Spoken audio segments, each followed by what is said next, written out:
Inhaling మీద focus చేయకూడదు. ఒక బార్ బాకీలో ఇట్లా అంటే ఒకసారి చూడండి, ఒక సెకండ్లో ఒక రౌండ్ కొట్టండి.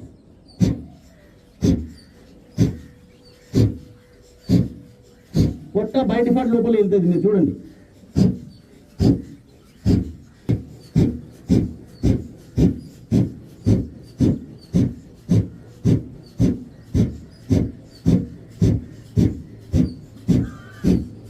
ఇది ఒకే ప్రాణాయామం.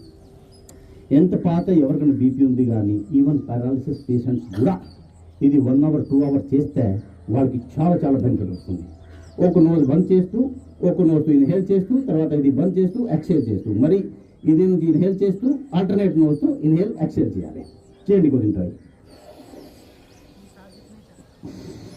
గుడ్ మార్నింగ్ కలెక్టర్ గారు, ప్లీజ్ వెల్కమ్.